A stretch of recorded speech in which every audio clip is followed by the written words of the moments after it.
बिस्मिल्लाहिर्रहमानिर्रहीम। अस्सलाम वालेकुम all girls, I hope you all are fine. Last lecture में हमने गॉसेस लॉ के बारे में पढ़ा था। गॉसेस लॉ की स्टेटमेंट को समझने के बाद हमने उसको एक स्पेसिफ़िक केस पे अप्लाई किया था जो कि हॉलो चार्ज स्फीयर का था, और मैंने आपको बताया था कि कैसे हम इलेक्ट्रिक फील्ड इंटेंसिटी को निकाल सकते हैं inside a hollow charge sphere.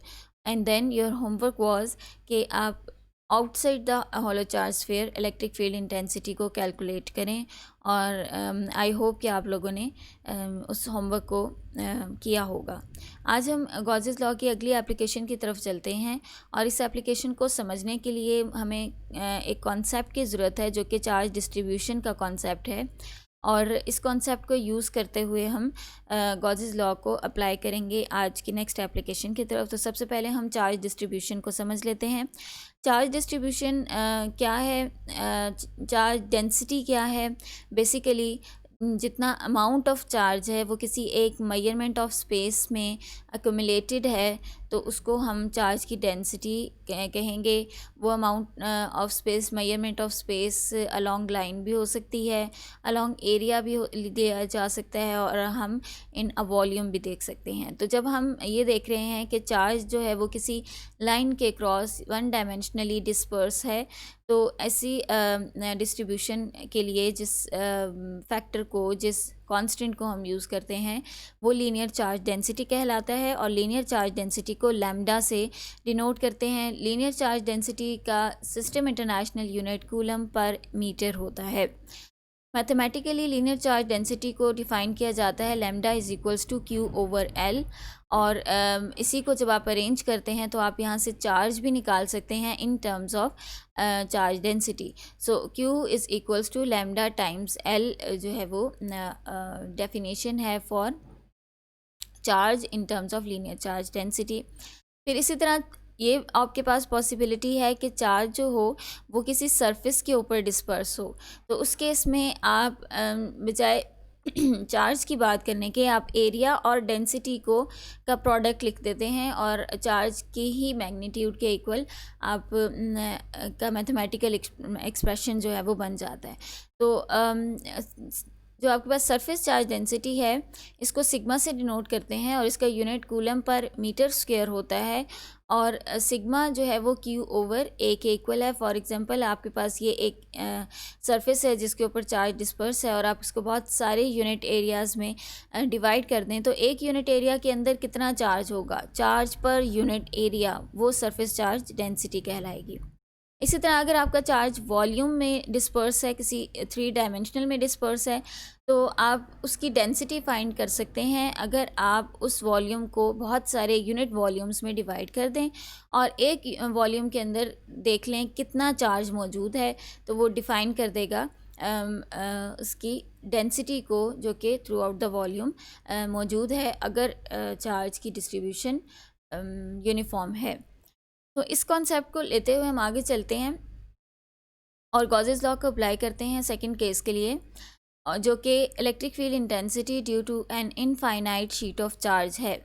नाम से ज़ाहिर है जो हमने यहाँ पे कंसीडर करना है सिस्टम, वो एक शीट है जिसके ऊपर चार्ज डिस्पर्स है, और उस शीट की डायमेंशंस क्या हैं कि वो शीट इनफाइनाइट है।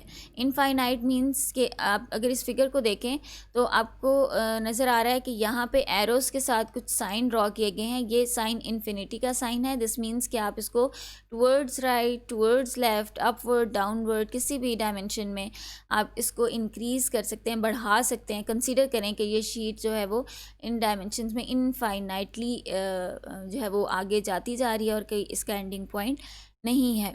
अगर हमारे पास एक ऐसी शीट है तो फिर हम उस पे किस तरह से गॉसेस लॉ अप्लाई करके फाइंड कर सकते हैं इलेक्ट्रिक फील्ड इंटेंसिटी उस शीट से किसी एक स्पेसिफिक पॉइंट पर।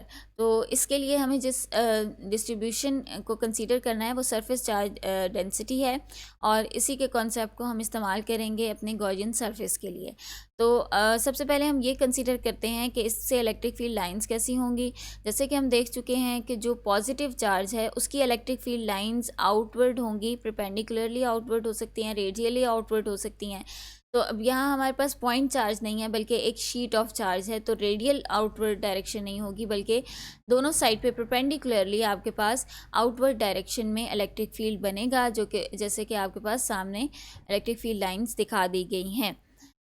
अब हम इस पे गॉसेस लॉ अप्लाई करने के लिए जो नेक्स्ट स्टेप है वो सबसे पहले ये है कि हमने एक गॉसियन सरफेस जो है वो कंसीडर करनी है।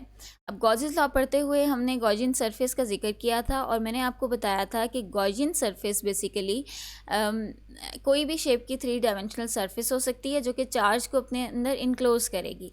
अब यहाँ पे हम जिक्र करें इनफाइनाइट शीट ऑफ चार्ज का, तो क्या कोई ऐसी शेप हम ले सकते हैं जो कि इस इनफाइनाइट शीट के पूरे चार्ज को अपने अंदर इनक्लोज कर ले? तो आंसर इज़ नो, ऐसा नहीं हो सकता। तो हम एक फाइनाइट 3 डायमेंशनल गॉसियन सरफेस लेंगे और उसी पे हम चार्ज डेंसिटी का कॉन्सेप्ट इस्तेमाल करते हुए इस शीट से एक्सप्रेशन फाइंड कर लेंगे इलेक्ट्रिक फील्ड इंटेंसिटी का। तो जो बेस्ट हम सरफेस कंसीडर कर सकते हैं in order to solve mathematically, वो इस केस में सिलेंड्रिकल सरफेस है। और सिलेंड्रिकल सरफेस सामने आपको फिगर में दिखा दी गई है और इस सरफेस को, इस टोटल सरफेस को मुख्तलिफ 2 तरह के एरियाज़ में डिवाइड कर दिया गया है, जिसमें से एक कर्व्ड एरिया मेंशन है, एरिया 1, और बाकी 2 एरियाज़ 2 और 3 जो है वो फ्लैट एरियाज़ हैं। अब इनको समझने के लिए आपके लिए बहुत आसान है, आप एक पेपर लीजिए, उसको फोल्ड करें, ठीक है, तो इस तरह की शेप, सिलेंडर की शेप बन जाएगी। अब पेपर का वो हिस्सा जो कर्व है, तकरीबन सारा पेपर कर्व करने में ही इस्तेमाल होगा, ये कर्व्ड एरिया कहलाएगा, ठीक है। और जो ओपन 2 साइड्स हैं, अगर यहाँ पे भी आप पेपर लगा दें तो जो आप पेपर जिस सर्कल शेप में, सर्कुलर शेप में काट के लगाएंगे वो फ्लैट होंगे, ठीक है, तो वो कर्व नहीं होंगे, उनको फ्लैट एरिया से यहाँ पे आप नोट करेंगे और फिर उसको आगे हम यूज़ करेंगे for our calculations. Electric field lines की डायरेक्शंस को दोबारा ड्रॉ करते हैं और साथ ही एरिया की डायरेक्शन को समझते हैं ताकि हम फ्लक्स की तरफ बढ़ सकें। तो चूँकि पॉजिटिव चार्ज है तो आउटवर्ड डायरेक्शन में दोनों साइड पे इलेक्ट्रिक फील्ड्स आपको नज़र आ रहे हैं, इलेक्ट्रिक फील्ड लाइंस ड्रॉ कर दी गई हैं। अब एरिया को देखिए, तो एरिया जो है वो बेसिकली जब हम कर्व्ड सरफेस की बात कर रहे हैं तो चूँकि ये फ्लैट नहीं है, इस पर हम डायरेक्ट एरिया वेक्टर का कॉन्सेप्ट अप्लाई नहीं कर सकते। तो हमने ये कंसीडर करना है। अब आप सब ये इमेजिन करें, जैसे हम पिछले लेक्चर में कर चुके थे कि हम बहुत सारे फ्लैट एरिया एलिमेंट्स लेंगे और हर एरिया एलिमेंट्स से एरिया वेक्टर को देखेंगे। तो अगर आप इस कर्व सरफेस पे बहुत सारे फ्लैट एरिया एलिमेंट्स लेते हैं तो आप देखते हैं कि हर एरिया एलिमेंट के लिए जो डायरेक्शन आ रही है A1 की, वो 90 डिग्री पे होगी ई फील्ड से। वो अपवर्ड डायरेक्शन में हो सकती है, वो आउट ऑफ द पेज हो सकती है, वो इनटू द पेज हो सकती है, वो डाउनवर्ड डायरेक्शन में हो सकती है, लेकिन हर केस में उसका जो एंगल बन रहा होगा इलेक्ट्रिक फील्ड के साथ वो 90 डिग्री ही बनेगा। फिर आप इसी तरह से फ्लैट एरियाज़ को देख लें, तो चूँकि ये आउटवर्ड डायरेक्शन डायरेक्टली आप यहाँ से देख सकते हैं, इसकी आउटवर्ड डायरेक्शन टूवर्ड्स राइट होगी सेकंड एरिया के लिए, और इसकी आउटवर्ड डायरेक्शन इसकी टूवर्ड्स राइट और इसकी टूवर्ड्स लेफ़्ट होगी। A2 would be towards left and A3 would be towards right in outward direction. और यहाँ पे अब जब आप देखेंगे तो ये ई फील्ड से 0 डिग्री एंगल पर है, दोनों पैरेलल हैं, और ये भी ई फील्ड से 0 डिग्री एंगल पर है, दोनों पैरेलल हैं। तो अब इन एंगल्स को समझने के बाद हम फ्लक्स की तरफ जाते हैं। 3 एरियाज़ में आपने डिवाइड किया, A1, A2 और A3। तो 3 तरह के फ्लक्स हमें फाइंड करने होंगे, phi1, phi2 एंड phi3। तो जब हम phi1 की बात करते हैं जो कि बेसिकली कर्व्ड सरफेस से पास होने वाला फ्लक्स है, तो एंगल से अगर हम देखें, एंगल चूँकि 90 डिग्री बन रहा है, cos 90 डिग्री 0 के इक्वल होता है, लिहाजा phi1 जो है वो 0 होगा। एंगल से अगर आप देखें तो आंसर 0 आता है। अगर आप यहाँ फिगर से देखें तो आप देख रहे हैं कि नंबर ऑफ़ लाइंस जो हैं इलेक्ट्रिक फील्ड लाइंस, वो या इसके ऊपर से क्रॉस कर रही हैं, या इसके बीच में से क्रॉस कर रही हैं, या इसके नीचे से क्रॉस कर रही हैं, लेकिन कोई भी इस सरफेस के अंदर से क्रॉस नहीं कर रहा, कर्व्ड सरफेस के अंदर से। लिहाजा इस टर्म में भी आप ये कह सकते हैं कि आंसर 0 होगा। अब हम फ्लैट एरियाज़ की तरफ जाते हैं, तो दोनों फ्लैट एरियाज़ के लिए एंगल 0 डिग्री है, लिहाजा cos 0 इक्वल्स टू 1 होता है। और इस जब आप फाई 2 को देखेंगे तो ये E A2 के इक्वल आएगा and phi 3 E times A3 के इक्वल आएगा।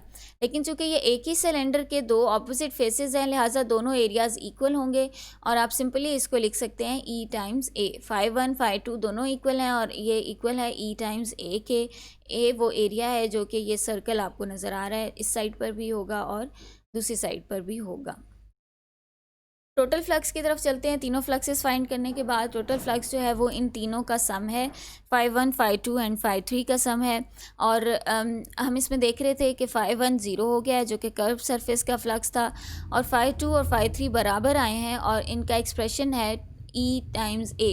तो दो दफ़ा जब आप इसको ऐड करेंगे तो आपके पास 2EA लिखा होगा। इसको अगर आप देख रहे हैं ये क्या है 2 टाइम्स फाई 2, तो चूँकि दोनों बराबर हैं तो आप इसको 2 टाइम्स फाई 2 या 2 टाइम्स फाई 3 लिख सकते हैं, दोनों ऐड हो रहे हैं और इसी तरह 2 टाइम्स EA आ जाएगा। तो फ्लक्स का एक एक्सप्रेशन हमने फाइंड कर लिया है। अब हम गॉसेस लॉ के एक्सप्रेशन से इलेक्ट्रिक फील्ड इंटेंसिटी की तरफ जाते हैं। गॉसेस लॉ कहता है जी कि फ्लक्स जो है वो इक्वल होता है Q enclose over epsilon not. Q enclose यहाँ पे स्मॉल q से शो कर दिया गया है, ये वो चार्ज है जो कि इस सिलेंडर सरफेस के अंदर, सिलेंड्रिकल सरफेस के अंदर इनक्लोज होगा, डिवाइडेड बाय एप्सिलॉन नॉट। अब शीट आप देख रहे थे कि शीट तो इनफाइनाइट डायमेंशन की है, चार्ज जो है वो बहुत स्मॉल अमाउंट का उसके अंदर इनक्लोज होगा। तो यहाँ पे हम इस कॉन्सेप्ट को ट्रेस कर लेते हैं इनफाइनाइट शीट की तरफ। तो हम चार्ज के बजाय चार्ज डेंसिटी की टर्म्स में यहाँ पे आंसर लिख लेंगे। फॉर्मूला हम पहले पढ़ चुके हैं जो कि इक्वल है Q is equals to sigma times A के। तो यहाँ पे हम सिग्मा टाइम्स A लिख लेते हैं और फाई का एक्सप्रेशन हम देख चुके हैं, वो 2 टाइम्स EA के इक्वल है। ये वही एरिया है जो कि इस गॉसियन सरफेस की हम बात कर रहे हैं जो कि सर्कुलर एरियाज़, फ्लैट एरियाज़ थे, ये उसी का एरिया है, उनमें से एक को कंसीडर किया और 2 का एक्सप्रेशन दोनों को इंक्लूड कर रहा है। और यहाँ पर भी ये वही एरिया आ रहा है और आप देखेंगे कि ये कैंसिल आउट हो जाएंगे और जो आपका एक्सप्रेशन आएगा वो एक्सप्रेशन इंडिपेंडेंट हो जाएगा अब उस एरिया से जो कि आपकी गॉसियन सरफेस का एरिया था, लिहाजा वो शीट के चार्ज की शीट के पैरामीटर्स के टर्म्स में आएगा। और जो एक्सप्रेशन आपके पास फाइनली बनता है वो सिग्मा ओवर 2 एप्सिलॉन नॉट होता है, ये मैग्नीट्यूड की टर्म्स में लिखा है। आप इसी को डायरेक्शन की टर्म्स में भी लिख सकते हैं, जिसमें सिंपली आप यूनिट वेक्टर r को ऐड करेंगे और r बेसिकली एक लाइन है जो कि उस पॉइंट और शीट के दरमियान एग्जिस्ट करेगी जिस पॉइंट पे आप फाइंड कर रहे हैं इलेक्ट्रिक फील्ड इंटेंसिटी को, उसको मिला दीजिए इनफाइनाइट शीट से, तो इस लाइन के अलोंग जो है वो इलेक्ट्रिक फील्ड की डायरेक्शन होगी। तो यहाँ पे आपने फाइंड कर ली electric field intensity due to an infinite sheet of charge. अब आपका होमवर्क यह है कि आपने इसी टॉपिक को रिपीट करना है, इसकी डेरिवेशन, इसकी एक्सप्लेनेशन, इसके स्टेटमेंट्स और फिगर्स, सब चीज़ों को इंक्लूड करके एक मुकम्मल टॉपिक बनाइए अपने लेक्चर नोट्स के लिए। Thank you so much.